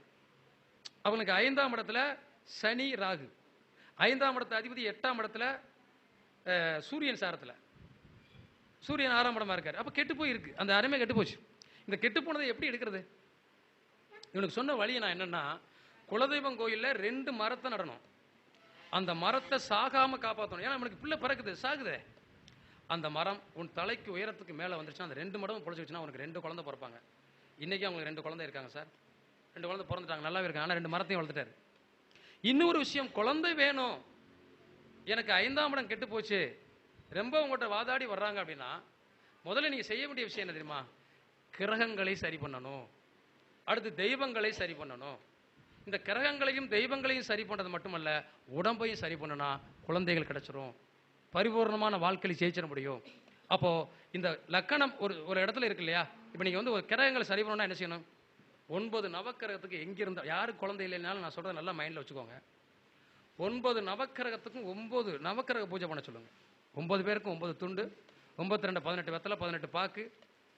அதே மாதிரி 9 பேருக்கும் பால், நல்லெண்ணெய், சந்தனம், குங்குமம், விபூதி, 9 தேங்காய் உடைக்கணும், 92 18 வெத்தலை, 18 பாக்கு, 18 வாழைப்பழமும் வச்சுக்கணும். வச்சு அவர் ஐயர் மந்திரம் சொல்ல இவங்க அந்த கிரகத்தை சுற்றி வரணும். சுற்றி வந்துட்டு கடலில் குளிச்சுட்டு திருச்செந்தூர் போயிட்டு வந்து அங்கே இருக்கக்கூடிய தட்சிணாமூர்த்திக்கு மஞ்சப்புண்டு, மஞ்சத்துண்டு, மஞ்சப்பூ மாலை, செவந்திப்பூ மாலை வாங்கிட்டு அர்ச்சனை பண்ணிட்டு வந்து முருகனையும் வழிதவனை கும்பிட்டு வந்து குலதெய்வம் கோயிலில் பொங்கலை வச்சு, கடவுளே தெரிஞ்சோ தெரியாமலோ நாங்களோ எங்கள் முன்னோர்களோ தவறு பண்ணியிருந்தாலும் மன்னிச்சுட்டு எங்களுக்கு ஒரு சந்தான பாக்கியத்தை கொடுன்னு வேண்டிட்டு அங்கேருந்து எலும்பச்சம்பளம் விபூதி எடுத்துகிட்டு வந்து உங்கள் வீட்டில் ஒரு பித்தளை தாம்பாளத்தில் பச்சரிசி மஞ்சள் கலந்து வச்சு, அதுக்கு மேலே தேங்காயில் மஞ்சள் பூசி குத்தலாக வச்சு சந்தனம் பொட்டு வச்சு 48 நாள் தொடர்ந்து விளக்கு ஏற்றணும் சார். எவ்வளவு பெரிய கர்மாவும் ஓடி போயிடும். இந்த 48 நாள் பூஜை பண்ணும்போது பெண்களாக இருந்தால் தலை குளிக்கக்கூடிய சூழ்நிலை வரும். அந்த 5 நாளைக்கும் கணவனோ மற்றவர்களோ தாராளமாக விளக்கேற்றலாம். இந்த 48 நாள் வரை அசைவம் சாப்பிடக்கூடாது, கணவன் மனைவியாக தாம்பத்திய உறவு இருக்கக்கூடாது. அதே மாதிரி பழங்களும் ஃப்ரூட்ஸ் ஐட்டங்களும் நிறைய சாப்பிட்லாம். நமக்கு உடம்புக்கு தேவையான விட்டமின் சத்துக்கள் உள்ள பொருட்கள் எல்லாம் பழங்கள் நிறைய சாப்பிட்லாம். உடம்பை வலுப்படுத்துவது இது. முதல்ல கிரகத்தினுடைய தோஷத்தை குறைக்கணும், தெய்வத்தினுடைய குறைபாடுகளை குறைக்கணும், உடல் ஆரோக்கியத்தை சரி பண்ணணும். 48 நாளுக்கு அப்புறம் அந்த தேங்காய் பச்சரிசியை கொண்டு தண்ணியில் போட்டுட்டு கணவன் மனைவியாக தாம்பத்திய உறவில் இருந்தால் கட்டாயம் குழந்தை பிறக்கும். கிட்டத்தட்ட 5000 பேருக்கு மேலே குழந்தை பிறந்ததுக்கான காரணம் இதுதான். இதில் ஒரு பெரிய ரகசியம், இராணுவ ரகசியம் இல்லை. அப்போ இதை செய்யணும், இதை சொல்லணும் அப்படின்னா நம்ம ஒருத்தர் ஜாதகம் பார்க்க வர்றாருன்னா படன்னு சொல்லிடணும். இதுதானே நமக்கு ரொம்ப முக்கியம். நம்ம நீங்கள் பார்த்தோம்னா நான் இதை பல தடவை சொல்லியிருக்கேன், தசாபுத்தி முக்கியமா, கோச்சாரம் முக்கியமா, யோகமான ஜாதகம் முக்கியமா அப்படின்னு நிறைய டிப்ஸ் சொல்லியிருக்கேன். இதில் எது சார் முக்கியம்? எல்லாமே முக்கியமா? இல்லை ஏதாவது ஒன்று ரொம்ப முக்கியமாக இருக்கும்ல. தசாபுத்தி. அப்புறம் வேற யாருக்காவது சந்தேகம்? ஜாதகம் நல்ல யோக ஜாதகமாக இருந்தால் நல்ல யோகத்தை அனுப்புவோம்ல. யோகமான ஜாதகம் சார். இப்போ ஜாதகம் சொல்றாரு, இப்போ இன்னும் நிறைய பேர் சோசியல் நிறைய பிடிக்கிறாங்க சார். இப்போ என்ன நினைக்கிறாங்க, இது பாவ ஜாதகம், இது புண்ணிய ஜாதகம், இப்போ படைச்சது மாதிரி கடவுள். சார் பாவ ஜாதகம்னு ஒருத்தன் ஜாதகத்தை பார்த்து சொன்னா அவனுக்கு எவ்வளவு வருத்தமா இருக்கும்.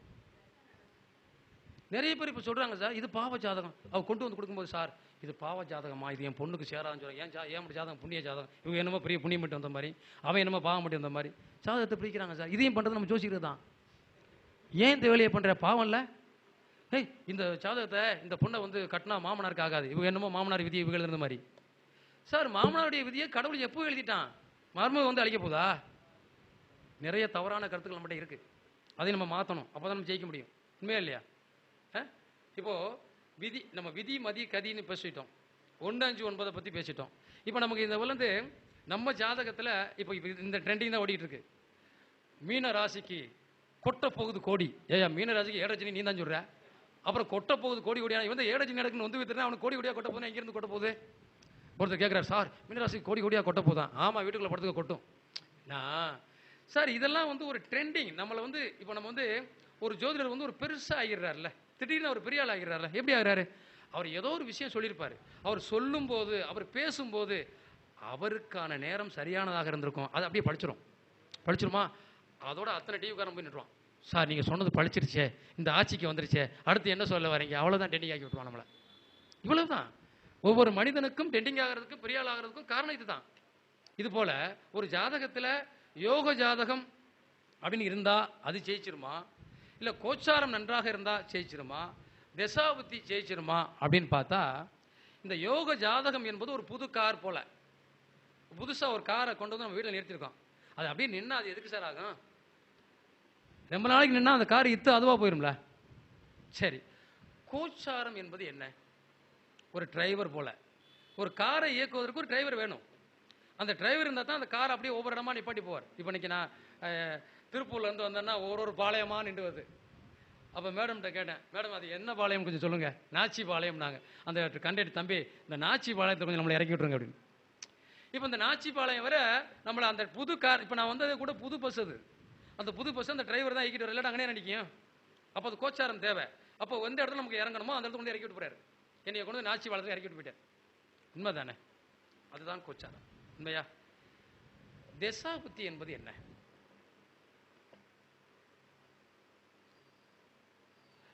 நான் இப்போ இங்கே வந்து இறங்கிட்டேன், கரெக்டாக அந்த ஆஃபீஸுக்கு வந்துருவனா இல்லை தடுமாடி இன்னொரு அரை மணி நேரம் அங்கே சுற்றுவனா? கோச்சாரம் ஜெயிலாம் டிரைவர் இதை விட்டு கூட அங்கே இறக்கி விட்டு போயிடுவார். வேற ஒரு ஊரை இறக்கி விட்டு போயிடுவார்ல, திரும்ப நான் வேற ஒரு இடத்துல வரணும். தசாபுக்தி என்பது தான் ஒரு மனிதனுடைய வாழ்க்கை வாழ்வாதாரத்தை தீர்மானிக்கிறது. கைதட்டுங்க. இந்த மேடம் சொன்னாங்க, இவங்க தான் சொன்னாங்க, தசாபுக்தி தான் சார் முக்கியம். உங்களுக்கு இப்போ கேது வந்து கெட்டு போயிருக்காரு. மூல நட்சத்திரத்தில் கேது, ஒரு மூல நட்சத்திரத்தில் ஒரு பொண்ணு பிறந்திருக்கு. மூல நட்சத்திரத்தில் ஒரு பொண்ணு பிறந்திருக்குன்னா ஐயோ வேண்டாம், மாமனாருக்கு ஆகாது, இந்த பிள்ளை வந்தால் மாமனாரை கொன்றுன்னு சொல்லிடாதீங்க. கேது திசை போயிருச்சுன்னா அவருக்கு கொல்ற பவர் இல்லை, திசா புத்தி இல்லை, அடுத்து அந்த திசை வரப்போறது இல்லை. அப்போ அந்த கேது திசை பாதிக்க போறது இல்லை. செவ்வாய் தோஷம் ஒரு பொண்ணுக்கு பலமாக இருக்கிறது என்று சொன்னால், செவ்வாய் தோஷம் இந்த பையனை பாதிக்கும் அப்படின்னு ஒரு நிலைப்பாடு இருந்தா, செவ்வாய் தோஷம் முன்னாடியே போயிருச்சு அப்படின்னா அது பெரிய கடுமையை தராது. பின்னாடி வரப்போகுதுன்னா பிரச்சனை இருக்கு இல்லையா? கோச்சாரத்தை விட, யோகமான ஜாதகத்தை விட தசா புத்தி தான் ஒரு மனிதனுடைய வாழ்க்கை வாழ்வாதாரத்தை தீர்மானிக்கிறது. உண்மையா இல்லையா? ஆக நீங்க ஜாதகம் பார்க்கிற போது இந்த இந்த ஆயிலிய நட்சத்திரத்தில் ஒரு பொண்ணு பிறந்திருக்கு, அது நம்ம ஆளுங்க முதவே எழுதி வச்சிருக்காங்க, ஆயிலிய நட்சத்திரம் மாமியாருக்கு ஆகாது. அப்ப பக்கத்துல பொம்பளை சொன்னா, ஏண்டி இவ்வளவு போய் கட்ட போற, உன்னைய கொன்றுவா, அவ்வளவுதான். அந்த பொம்பளை ஆடிட்டு ஓடிடுமா இல்லையா? அப்போ புதன் தசை முன்னாடியே போயிருச்சுன்னா இது மாமியால கொள்ளாது, மாமியால நல்லா தான் வாழ வைக்கும், மாமியா நல்லா தான் இருக்கும். திசா புத்திகள் தான் சார் நம்முடைய வாழ்க்கை வாழ்வாதாரத்தை தீர்மானிக்கிறது. ஒரு மனிதன் எப்படி வாழப்போகிறான் என்பதை தீர்மானிக்கிறது. நிறைய விஷயங்களை நிறைய போட்டு அலட்டிக்காதீங்க. நீங்க ஜோதிடராக, இப்போ ஒரு விஷயம் நீங்க நல்லா சொல்றேன், நீங்க ஒரு பெரிய ஜோதிடர், சாதிக்கக்கூடியவர், சாதனையை செய்யக்கூடியவர், சிறந்த ஜோதிடராக வரக்கூடியவர் அப்படின்னா ஒரே ஒரு விஷயத்தை மட்டும் புரிஞ்சுக்கோங்க, உங்க ஜாதகத்துல 2ஆம் இடம் ரொம்ப ரொம்ப முக்கியம். 2ஆம் இடம் என்ன சொல்லுது? வாக்கு. அதானே சார்? தனம், வாக்கு, கல்வி, குடும்பம். நம்ம என்ன நினைக்கிறோம், இவர் நல்லா பேசுறாரா, திக்கி பேசுறாரா, இல்லை பேச்சு நல்லா இருக்குமா, எல்லாமே இருக்குல்ல சார். இப்போ எனக்கு 2ஆம் இடத்துல கேதுவும் மாந்தி சார், எனக்கு பேச்சு வருதே சார். எப்படி வருது? எப்படி சார்? பாவக்கரங்கள் 2ஆம் இடத்துல போய் சூழ்ந்து உட்கார்ந்துருச்சுன்னா அது பேச்சு வராதுன்னு சொல்லுவோம். கேது மேடை பேச்சு தான் நம்புறீங்களா? ஓ, ஓகே, சரி. இப்போ இந்த 2ஆம் இடத்தினுடைய அதிபதி, இப்போ நம்ம 2ஆம் இடத்துல கிரகங்கள் போயிருக்கு, அதான் பேச்சு. நம்ம எப்படி பேசுறோம், நம்ம எப்படி வாழ போறோம், நம்முடைய தீர்மானம் என்ன? ஒரு மனுஷனுடைய வார்த்தை தான் சார் கொள்ளும். ஒருத்தனை அன்பா அணைச்சிக்கிறதுக்கும் ஒருத்தனை கம்பெடுத்து சண்டை போடுறதுக்கும் வார்த்தை தான், ஒரே ஒரு வார்த்தை தான். யாகாவா ராயினும் நாகாக்க காவாக்கால் சோகாப்பர் சொல்லிலுக்கு பட்டுனார் திருவள்ளுவர். நாக்கை அடக்காதவன் வாழ்க்கையில் ஜெயிக்க முடியாது. இப்போ இந்த 2ஆம் இடத்துல கேது இருக்குல்ல சார், அப்ப எனக்கு படிப்பை தடுத்துருக்குமா இல்லையா? தடுத்துருக்கும்ல, படிச்சிருக்க முடியாதுங்கிறீங்களா? ம் ம் ம் ஓகே. இவர் 2ஆம் இடத்துல அதிபதி எனக்கு 10ல் குரு வீட்டில் இருக்காரு. சோதனை வந்துருச்சுங்கிறீங்க. ம், அப்ப படிப்பு சார் புதன் 7ஆம் இடத்துல உட்காந்து லக்கணத்தை பார்க்குறாரு, மிதுன லக்கணம். படிச்சிருப்பேங்கிறீங்களா? படிப்பு 10th மேலே போகல சார், போகலை. ஆனால் எவ்வளவோ பட்டங்கள் வாங்கிட்டோம். ஜோதிடத்துறையில் வந்து நிறைய நம்ம வந்து பிஸ்னஸில் பல கோடிக்கு பண்ணாலும் கூட அந்த பிஸ்னஸ் நிலையில் கிடைக்காத ஒரு கௌரவமும் அந்தஸ்தும் மரியாதையும் எங்கே மீடியம் நடந்தாலும் அழைப்பு வருது. நம்மளால் முடிஞ்சாதான் போக முடியல, முடியல. ஆனாலும் கூட எல்லா இடத்துக்கும் அழைப்பு வருது, எல்லா இடங்களையும் நம்ம கூப்பிட்றாங்க. இப்போ எல்லா ஞானமும் நமக்கு அந்த கடவுள் அந்த கேது பகவானால கிடைச்சிச்சுன்னு தான் நினைக்கணும். ஏன்னா இந்த 2ஆம் இடத்துல கேது பகவான் உட்காந்து இந்த 2ஆம் இடத்தை சனி 12லேருந்து பார்க்குறாரு. இப்போ எனக்கு 9ஆம் இடத்தை 12ல் மறைச்சிட்டார். அப்போ எனக்கு எதுக்கு மாலை மரியாதை அந்தஸ்து கௌரவம்லாம் கிடைக்கணும்? கிடைக்கக்கூடாதுல்ல. ஆனால் 9ஆம் இடம் என்பது ஒன்றை கெடுத்தால் ஒன்றை கொடுக்கும், அதையும் நம்ம நினச்சிக்கணும். எங்கள் அப்பா சின்ன வயசுலேயே பிரசிடண்டாக இருந்து கவுன்சிலர் வந்து பெரிய அரசியலாக இருந்தவர் தான். ஆனால் சின்ன வயசுலேயே முடியாமல் படுத்துட்டார். அவரால் எங்களுக்கு பிரயோஜனம் இல்லை. அவருக்காகவே மருத்துவ செலவுகளை பல லட்சங்களை சம்பாதிச்சு செலவழிச்சுதான் இந்த வாய்ப்பை கொடுத்தது இல்லையா? உன்னை கெடுத்தாலும் உன்னை கொடுக்கும், அது ஒரு விஷயம். நீங்கள் எப்போதுமே 9ஆம் இடம் 5ஆம் இடம் கெட்டு போச்சுன்னா பூர்வீக இடத்தை விட்டுட்டு வெளியில் வந்துருங்க, ஜெயிச்சிடலாம். பூர்வீகத்தில் இருக்கவே கூடாது, வாழ்க்கையில் ஜெயிச்சிட முடியும். இப்படி ஒவ்வொரு விஷயத்துக்கும் நம்ம ஜாதகத்தில் 1008 காரணங்கள் இருக்கு. எளிமையா படிக்கணும், இனிமையா படிக்கணும், ஜோசியத்தில் இருக்குங்கன்னு பேர் வாங்கணும். இது எப்படி சார் வரணும்? சும்மா நீங்க வாட்டுக்கு சனி ராகுங்க இருந்தா இது நடக்கும், சூரியன் சந்திரன் சேர்ந்தா இது நடக்குன்னு பேசிட்டு போறது பேச்சு இல்லை. அது நடக்காது, நம்பிடாதீங்க. அதை நம்பி சோதிடம் சொல்லிடாதீங்க. இணைப்புகள் மட்டும் தீர்மானிக்காதுங்கிறத உங்கள்கிட்ட சொல்லிட்டேன். ஒரு நம்ம 2 பேரும் நல்லா ஜாலியாக ட்ரெஸ் பண்ணி ரொம்ப அழகாக போயிருக்கோம், நம்ம 2 நல்ல வேணும் அர்த்தம் இல்லை. உள்ளே எவ்வளோ பெரிய முள்ள மாதிரி தான் இருக்குன்னு நமக்கு தெரியும், மற்றவங்களுக்கு தெரிஞ்சுக்கணும். உண்மையா இல்லையா? இப்படித்தாங்கிறத மட்டும் நம்பி நம்ம ஜோதிடம் படித்தோன்னா ஜெயிக்க முடியாதுங்க.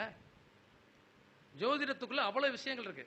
நீங்கள் இந்த கருத்துக்களை நான் இன்னைக்கு சொல்கிறேன். இன்னைக்கு என்னன்னா திருப்பூர் சகோதரிகள்னா ரொம்ப சந்தோஷமான விஷயங்க. ஏன்னா ஒரு சகோதரிகளாக இணைந்து ஒரு கருத்தரங்கத்தை நடத்துறதுங்கிறது சாதாரண விஷயம் இல்லை. உண்மையா இல்லையா? இந்த காலத்தில் 2016 நான் இந்த இதுக்குள்ளே வரும்போது சில சகோதரிகள் வளருவதை நிறைய ஆண் நண்பர்கள் தடுத்தாங்க. இதெல்லாம் உங்களுக்கு தெரிஞ்சிருக்காதுன்னு நினைக்கிறேன். 2015, 14, 15 அப்போவே நாங்கள் வாட்ஸ்அப்பில் இருக்கும்போது அந்த சகோதரிகள் ஒரு வாட்ஸ்அப் குழு ஆரம்பித்தா அதில் ஜோதிடம் சொல்லாதேன்னு சொல்லுவான், பேசாதேன்னு சொல்லி தடுக்கலாம் இருந்தது. அதில் எத்தனை சகோதரிகளை நான் வளர்த்து விட்டேங்கிறது எனக்கு தான் தெரியும், அவங்களுக்கு தெரியும். ஏன் அப்படின்னா ஜோதிடத்துறையை பொறுத்தளவில் இன்னைக்கு வந்து ஒரு சகோதரிகள் வந்து இந்த இடத்துல போட்டு ஒரு மேடையை போட்டு இவ்வளவு பேரை உட்கார வச்சு இவ்வளவு பெரிய ஒரு கருத்தரங்கத்தை நடத்துறாங்கிறது சாதாரண விஷயம் இல்லை. அந்த சகோதரிகளுடைய மனசுக்குள்ளேயே சார் இவரை கூப்பிட்டா வரலையேன்னு நினைச்சிடக்கூடாதே. உண்மையிலேயே அதுதான். நேற்று 8:30 மணி வரை 8:30க்கு பிறகு அந்த பொண்ணுக்கு சில விஷயங்களை சொல்லி அனுப்பிச்சிட்டு அதுக்கப்புறம் நான் புறப்பட்டு 10:30 மணி 11 மணிக்கு புறப்பட்டு விடிய காலம் 5:30 மணிக்கு அந்த இறங்கி. ஏன்னா இவங்களுடைய மனசுக்குள்ளேயே நம்ம கூப்பிட்டா அவர் வரலையே அப்படின்னு நினைச்சிடக்கூடாது. நாம் எப்போதும் இப்போ நீங்க பாருங்க, பெரிய அளவில் ஒரு 50,000 பேர் 40,000 கூட்டுற மீட்டிங் என்னை கூப்பிட்டாங்க, போக மாட்டேன் சார். 50 பேர் 100 பேர் கூப்பிடுறவங்க கூப்பிட்டு மதிச்சு நான் போவேன். இதுல என்ன வித்தியாசம் இருக்குங்கிறதையே சார், ஆளுமை நிறைந்தவங்க தன்னை மட்டுமே பெரியதாக ஆக்கிக் கொள்வார்கள். மற்றவர்களை வளருவதற்காக உங்களை கூப்பிடுறது இல்ல, தன்னை வளர்த்துக் கொள்வதற்காக கூப்பிடுறாங்க. இந்த சகோதரிகளை போன்றவர்கள் தான் உங்களை வளர்ப்பதற்காக உங்களை கூப்பிடுறாங்க. நீங்க அதை நினைக்கணும். அப்ப சிறிய இடத்துக்குள்ள இதுக்குள்ள இவ்வளவு பேரை கூட்டிக் கொண்டு வச்சு இவ்வளவு சிரமங்களுக்குள்ள ஒரு கருத்தரங்கத்தை நடத்தி இந்த ஜோதிட ஆய்வுகளை பத்தி சொல்லணும்னு நினைக்கணுங்கிற அதுக்கே ஒரு மனசு வேணும். அந்த செயலை செய்யக்கூடிய சகோதரிகளுக்கு என்னுடைய மனமார்ந்த வாழ்த்துக்கள். இன்னும் நீங்கள் நிறைய வளரணும். இந்த ஜோதிடத்துறை என்பது சாதாரண விஷயம் அல்ல. ஒரு ஒரு ஒரு பொண்ணுக்கு வந்து ஒரு பிரச்சனை வருது, என்னை ஏமாத்திட்டான், என்னை திருமணம் பண்ணுறேன்னு சொல்லி சொல்கிறான்னா அந்த பொண்ணு யார்கிட்ட போகணும்? ஒன்று வக்கீல்கிட்ட போகணும், இல்லை போலீஸ்கிட்ட போகணும். அதான சார் உண்மை. ஆனால் ஜோதிடரை தேடி வர்றாங்க இல்லையா, இன்னும் அவங்க எங்கே போகணும்? வக்கீல்கிட்ட போகணும், போலீஸ்கிட்ட போகணும் சார். ஜோசியரை பார்த்தா எனக்கு ஒரு தீர்ப்பு கிடைக்குன்னு நினைக்கிறாங்க இல்லையா? அப்போ கடவுளுக்கு அடுத்த இடத்துல நீங்கள் இருக்கீங்க இல்லையா? அப்போ நீங்கள் எப்படி இருக்கணும்? நேர்மை இருக்கணும், உண்மை இருக்கணும். என்னை பொறுத்தவரை நீங்கள் நினைப்பீங்க ஆன்லைனில் நிறைய ஜாதகங்கள் வரும், அதில் நிறைய பள்ளி குழந்தைகளும் வறுமையானவர்களும் சொல்லுவாங்க, சார் நான் வறுமையில் இருக்கேன், நான் பள்ளிக்கூடம் படிக்கிறேன், ரொம்ப கஷ்டப்பட்டு படிக்கிறேன், காசே வேணாம் ராஜா, அவன் ஜாதகத்தை பார்த்து சொல்லிடுவேன். ஜாதகம் பார்க்க வரக்கூடியவர்கள்ட்டையும் ஜாதகம் பார்க்கும்போது ஐயா நான் கொத்தனார் வேலை போய்ட்டு வரணும், காசை கொண்டு போயிருந்துருவேன். ஏன்னா அதுவே பாடாப்பட்டு அந்த 300 ரூபா 400 ரூபாய் வாங்கிட்டு வருது. அந்த காசை நம்மளும் பிடிக்கிட்டு விட்டுட்டு அந்த பாவம் நமக்கு எதுக்கு? நம்ம கடவுள் ஏதோ ஒரு பக்கத்தில் கொடுப்பான். வறுமையையும் கஷ்டத்தையும் எந்த ஜோதிடர் ஒருத்தர் புரிந்து கொள்கிறாரோ அவர் நிச்சயமாக வெற்றி பெறுவார். நீங்கள் அதை ஒரு விஷயத்தை வச்சுக்கோங்க. அதே மாதிரி நீங்கள் ஜோதிடம் பார்க்குறீங்க, சம்பாதிக்கிறீங்க இல்லையா, போகிற வழியில் யாராவது வறுமையில் சோத்துக்கு இல்லாமல் நிற்கிறாங்க, கஷ்டப்படுறாங்க, சாப்பிடாம கொடுங்க சார். புண்ணியம் சார் உங்களுக்கு. உங்களை மட்டுமல்ல உங்கள் சந்ததிகளையும் வளர்க்கும். இந்த மரம் வளர்க்கக்கூடிய விஷயத்தை நான் இப்போ கோவிலாக வளர்த்துட்டு இருக்கேன் சார். என்னை பார்த்து சொல்கிறாங்க சார், கிறுக்கையா இருந்தாலும் சார் சம்பாரிச்சு ரொம்ப சம்பாதிச்சு அவருக்கு காசை பூரா கொண்டு வந்து மண்ணில் ஓடுறான். அது கோயில் நம்ம சொத்து இல்லை, ஊர் சொத்து தான். எதுக்கு அந்த எண்ணம் வந்ததுன்னா, நிறைய பார்த்தீங்கன்னா பச்சை குழந்தையில வச்சு நிற்கிறாங்க. நிறைய காடுகளில் கோயில் இருக்கும் சார், அதில் மரம் வச்சிருக்க மாட்டான். ஒருத்தன் கூட நம்ம அவன் வீட்லேயும் வயல்லையும் வச்சு நல்லா மரம் வச்சு வளர்ப்பாங்க. அந்த கோயிலில் மரம் வைக்கணும் ஒரு எண்ணம் இருக்காது. ஆனால் குலசாமிக்காரன் மட்டும் பேச்சு மட்டும் வீரமாக பேசுவோம். கோவில்கள் எந்தெந்த ஊரில் சர்ச் இருந்தாலும் அங்கேயும் கொடுத்தேன், கண்டுகள் வைக்க சொன்னோம். பள்ளிவாசல் இருந்தால் அங்கேயும் நட சொன்னோம். நடுவதற்கு ரொம்ப 3 வருஷம் 4 வருஷம் பராமரிக்கணும் சார், இல்லைன்னா அந்த மரம் போயிடும். மரங்கள் வளர்ந்தால் நம்ம காலத்துக்கு பின்னாடி அந்த மரம் இருக்கும். நீங்கள் தானமும் தர்மமும் ஒரு நாளைக்கு பண்ணீங்கன்னா இன்னைக்கு ஒரு நாளைக்கு சாப்பிட்றது முடிஞ்சு போச்சு சார். அந்த மரம் வச்சிங்கன்னா காலம் பூரா பறவைகள் சாப்பிடும். காலம் பூரா வருடம் பூரா ஆண்டுகள் தோறும் நீங்கள் அன்னதானம் பண்ணிக்கிட்டே இருக்கீங்க. எங்க? அந்த பழங்களை, பூக்களை, காய்களை அந்த குருவிகளும் பறவைகளும் சாப்பிடுது சார். அன்னதானம் என்பதை மனிதர்களுக்கு பண்ணுன்னு சொல்லலை, உயிரினங்களுக்கு பண்ணுன்னு சொல்லியிருக்காங்க. நீங்கள் ஒரு விஷயம் நல்லா புரிஞ்சுக்கோங்க. யாருக்கு சனியால் பெரிய பாதிப்பு இருக்கிறதோ, சனி தோஷத்தால் பாதிக்கப்பட்டிருக்கிறவர்களோ, கடுமையான சனியால் பெரிய பாதிப்பு சார் எனக்கு நினைக்கிறவங்க ஒன்றுமே வேண்டாம் சார். விநாயகர் கோயிலை சுற்றி ஒரு கைப்பிடி பச்சரிசி எடுத்து அதில் வெல்லம் கலந்து சுற்றி அதை சுற்றி போடுங்க. போட்டுட்டு விநாயகர் பெருமானே என்னுடைய கஷ்டமெல்லாம் உடஞ்சிருந்து ஒரு செதற தங்க உடைங்க. தேங்காயும் எடுத்துடாதியா. ஒரு ஆள் சொல்லிச்சு நேற்று, சார் உடச்சிட்டு அந்த தேங்காய் எடுத்து வந்துடலாமா, ஏன் சட்னி வைக்க? சார் நம்மளை பிடிச்ச கிரகத்தை தொலைக்கி தான் பிள்ளையார் கோயிலுக்கு போகிறோம், அந்த தேங்காயும் தீட்டு வந்துடலாமான்னு சொல்லுது. ஏன்னா அதை விட கூட மனசு இல்லை சார். 30 ரூபா சொல்கிறான் சார் தேங்காய், 40 ரூபா சொல்கிறான். அப்போ அந்த கோயிலில் ஒரு தேங்காய் உடைக்க கூட நம்ம யோசிக்கிறோம்ல. அப்போ இதுவெல்லாம் அது யாரோ ஒருவர் எடுத்துக்கொள்கிற போது அது தானமாக தர்மமாக மாறுகிறது. என்னுடைய ஃப்ரெண்ட்ஸு நண்பர்கள் எல்லாம் சேர்ந்து ஒரு இடத்துல நின்றுட்டு இருக்கோம். ஒரு நல்ல கோட் ஷூட் போட்டு நல்ல பையன் பின்னாடி வந்து பேக் போட்டு வரலாம். நாங்கள் கோடிக்கணக்கில் பிஸ்னஸ் நெல் வியாபாரம் பண்ணுறோம். அப்போ நெல் வியாபாரிலாம் நிற்கிறோம். அவன் வந்து சொல்லுவான், நேரம் வந்தான் என்னை பார்த்தான், சார் ஒரு 100 ரூபா வேணும் சார்ண்ணா. ஏன்பா? சார் என் பர்ஸை ஒன்றும் அடிச்சிட்டான், ஊருக்கு போக காசு இல்லை சார். ஒன்றுமே சொல்லலை, 100 ரூபாய் கையில் கொடுத்துட்டேன். என் பக்கத்தில் வந்து என்னை விட பெரிய வியாபாரி, அவர் என்னை விட பல கோடி பண்ணுறாரு. ஏமாந்த ஆளாக இருக்கீங்களங்க அப்படின்னாரு. என்னங்க 100 ரூபா கேட்குறான், போய் தண்ணி அடிக்கிறது கேட்குறான், நீங்கள் 100 ரூபா கொடுத்துட்ருக்கியா? ஏன் அப்படி சொல்றியா? ஏங்க அவன் என்ன டிப்டாப்பாக இருக்கேன், ஆள் எப்படிங்க? டிப்டாப்பாக இருந்தால் பரிசு தொலைக்க மாட்டானா? இன்னும் 2 நாளில் பாருங்கள் அவன் யாருன்னு தெரியும்னு சொன்னேன். 3ஆவது நாள் நண்பர்களே, பெரிய பிஸ்னஸ் மேனுடைய பேரன் அவன். அவன் அவங்க ஆபீஸில் நான் போய் அவங்க தாத்தாவோட பேசியிருந்தேன், என்னைக்கே பார்த்துருக்கான் சார். தன் கௌரவத்தை விட்டு யார்கிட்டையும் கேட்க முடியல. இவர் நம்ம தாத்தாவோட பேசிட்டு இருந்தாரு, அவர்கிட்ட கேட்போம், தரலைன்னா நம்ம தாத்தா பேரை சொல்லுவோம். எனக்கு அவன் தாத்தா பேர் தேவையில்லை, அவனுக்கு பணம் தேவை. கேட்டவனை கொடுத்துட்டேன். அவர் தாத்தா போன் அடிச்சு, சார் ரொம்ப நன்றி சார், என் பேரனுடைய பர்ஸை அடிச்சிட்டாங்களாம், உங்களை பஸ் ஸ்டாண்டில் பார்த்துருக்கான், என் பேர் அவன் சொல்லவே இல்லை, நீங்கள் கேட்டவனை கொடுத்துட்டேன் சார், கஷ்டம்னா எல்லாம். அப்போதுதான் புரிந்தது என் நண்பருக்கு. இப்போ கஷ்டம் என்பது எல்லாருக்கும் வரும் சார். ஒரு தன்மானத்தை விட்டு ஒரு ஒரு ஒரு ஒரு அவ்வளோ டிப்டாப்பாக இருக்க வந்து நம்ம வந்து 100 ரூபா இரவு கேட்குறாங்கிறது எவ்வளோ பெரிய விஷயம். அது நீங்கள் நம்ம எவ்வளோ தவறாக நினைக்கிறோம். நிச்சயமாக எல்லாரையும் நம்ம கண்ணில் பார்க்குறதெல்லாம் தப்பாக நினைக்காதீங்க. வாழ்க்கையில் ஜெயிக்கணும்னு நினைங்க சார். நீங்கள் உங்களால் ஒன்றுமே முடியலை சார். நீங்கள் நிறைய இடங்களை நம்ம பார்த்தோம்னா நம்ம என்ன செய்யலாம் ஏது செய்யலாம், நம்ம வந்து அப்படியே பிரமிச்சு போயிடுவோம். ஒரு ஒரு ஒரு சிக்கலில் மாட்டிக்கிட்டோம், அதுலேருந்து வெளிவர முடியலை, தாங்க முடியாத ஒரு அதிருப்தி இருக்குது, அந்த அதிருப்தியை வெளிப்படுத்த முடியலை அப்படிங்கிறது மனசு ரொம்ப அழுத்தம். அப்போ அந்த அழுத்தமான நேரத்தில் யாரை தேடுவோம் சார்? நமக்கு ஒரு மனசு ஆறுதலாக இருந்தால் ஒரு கோடாங்கியை பார்ப்போமா, ஒரு குறிகாரில் போய் பார்ப்போமா, அவ்வளோ சோசியரை பார்ப்போமான்னு நினைப்போம். அப்போ அந்த சோசியரை போய் பார்க்கிற போது அவருடைய தீர்வு நமக்கு நல்லா இருக்கணும். ஏன்னா இறங்கும் போது அந்த சோசியரை திட்டிகிட்டே போவான், நாசமாக போக, ஒன்றும்படாமல் போக, உருப்படாமல் போக, என்னை இப்படி சொல்லிவிட்டான் சார். சில ஜோதிடர்கள் அந்த ஜாதகத்தை எடுத்த உடனே இப்படி எடுத்த உடனே என்ன உங்கள் அப்பா முடிச்சு ஒத்து குறைஞ்சி போச்சா சார்? அவர் அவருக்கு நல்லா இல்லைன்னு சார் ஓன்ட்டு வந்திருக்காரு. அவருக்கு ஒரு 4 வார்த்தை நல்ல வார்த்தையாக சொல்லேன். எடுத்துட்டு போ, பார்க்க முடியாது, ஒன்றும் சரியில்லை. இவன் முதவே பீதியாக போயிருக்கான். இவன் தூக்கி போட்டதில் மேற்கண்டு பீதியாகிடுவான். வாழ்க்கை என்பதை ஒரு மனிதன், ஒரு ஜோதிடராக இருக்கக்கூடியவர் கடவுளுக்கு அடித்த நிலையில இருந்து யாருக்கு பாதிப்பு இருந்தாலும் சரி, யாருக்கு பிரச்சனை இருந்தாலும் சரி, நல்ல வார்த்தையாக 4 வார்த்தை சொல்லி பழகுங்க. உங்கள்கிட்ட வந்துட்டாங்கன்னா நல்ல வார்த்தையாக 4 வார்த்தை சொல்லி பழகுங்க, நீங்கள் ஜெயிச்சிருவீங்க. அவனும் வாழ்த்துவான் சார், அந்த சோசியல் எனக்கு சொல்லியிருக்காரு, நான் ஜெயிச்சிருவேன் இருக்காரு, நான் வாழ்க்கையில் ஜெயிச்சிருவேன்னு சொல்லியிருக்காரு, ரொம்ப சந்தோஷமாக போவோம்ல, இப்போ ஜெயிச்சிருவோம். போதும், ரொம்ப நேரம் பேசிட்டு நினைக்கிறேன். ஏன்னா நீங்கள் அடுத்தடுத்து நிறைய இருப்பீங்க. என்கிட்ட நீங்கள் கேட்டிங்கன்னா இன்றைக்கி பகல் ஃபுல்லாகவே ஜோதிட கருத்துக்கள் வந்துட்டு இருக்கோம். நான் துண்டு சீட்டு எடுக்க மாட்டேன், பேப்பர் எடுக்க மாட்டேன், எழுதிட்டு வர மாட்டேன். எனக்கு அன்னைக்கு நீங்கள் எதை கொடுத்தாலும் நான் பேசுவேன், அவ்வளோதான். ரொம்ப நன்றி. இந்த விழாவை இந்த அளவுக்கு சிறப்பாக வைத்தமைக்கு உங்கள் அனைவருக்கும் ரொம்ப மகிழ்ச்சியான தருணத்தை தெரிவிச்சுக்கிறேன். ஏன்னா சகோதரிகளாக இணைந்து நடத்தியிருக்கீங்க. இன்னும் மென்மேலும் உங்களுடைய இந்த பணி சிறப்பாக பெரிய அளவில் வரணும். நீங்கள் ஜோதிட ஆலோசனை பெறணும்னா என்னுடைய ஃபோன் நம்பரை நீங்கள் குறிச்சிக்கலாம்.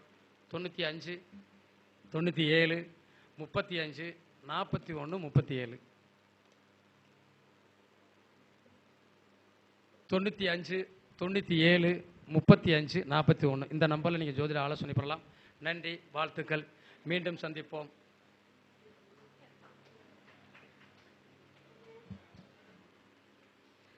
ஐயா அவர்களுக்கு மிக்க நன்றி. மிக அழகாக விதி மதி கதியை பற்றி இன்னும் பல கருத்துக்களை நம்மளுக்கு சொல்லி கொடுத்த ஐயாவுக்கு மிக்க நன்றியை சொல்லிக்கிறோம். திருப்பூர் சகோதரிகள் சார்பாக அவருக்கு ஒரு சின்ன மரியாதை செலுத்துகிறோம். ஐயா வாங்க.